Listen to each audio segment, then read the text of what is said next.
Hello, everybody. Whether it's management traits or leadership traits, one of the great discussions is what are the traits that a person should have? And we often ask that question as in, what are the traits that a person should have to be successful? That's what we want to study.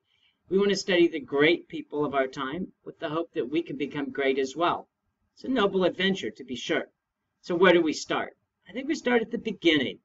And so here I talk about the two aspects that are the most controlling on who we are and what we become. It's the kind of age-old discussion of heredity and environment. Are you born great? Are you to become great? And so when we talk about those traits and the traits that make a person who they are, we start with their genetics, or their heredity.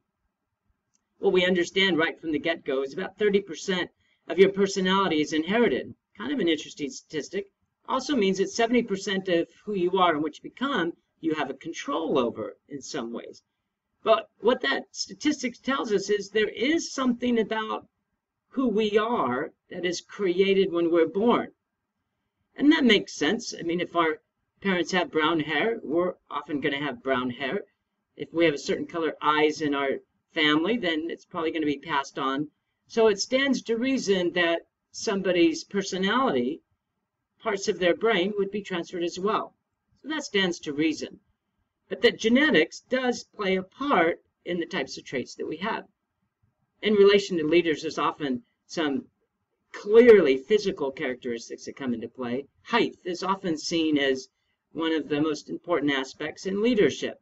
Although we see that there's people who are the height challenge are certainly leaders as well. But that used to be even more important as a stronger leader was also has some height. Voice inflections, the types of voice that you have, could also be a characteristic that would be a genetic or hereditary environment. In other words, you don't have much that you can do about it.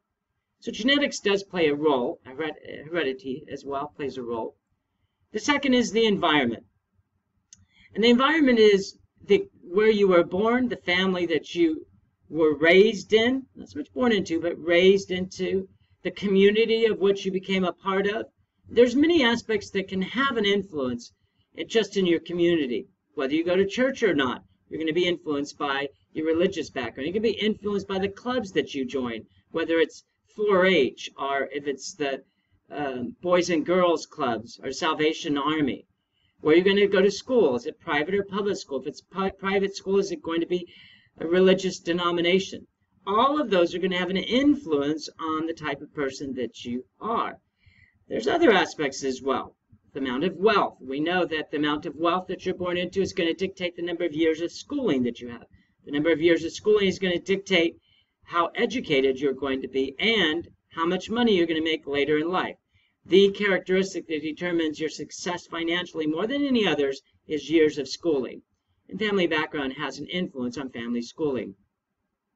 So the environment does play a role in who you become, the influences that you have.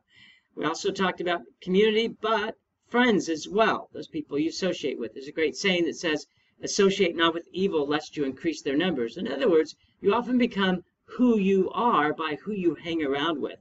That's why as parents, we spend a lot of time determining who our children spend time with.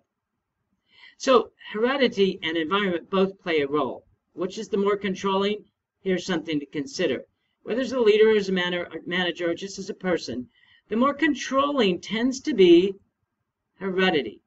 Heredity determines what's called your capacity, meaning how much you can do. Whether you ever reach that capacity is your environment. And a good example would be Michael Jordan. Michael Jordan was a great basketball player. Would he have been as great if he wasn't as tall as he was, or if he didn't have the physical dexterity he did? Most would say not. But he also made the most of everything that he had. So he was born with a natural capacity, came from his genetics, and he reached his capacity through his environment. So it's a combination of both, but the controlling figure is a little bit more the heredity or genetics. You can be everything that you could be if you make the most of what you have, and that's a key. Everybody enjoy the day. Take care.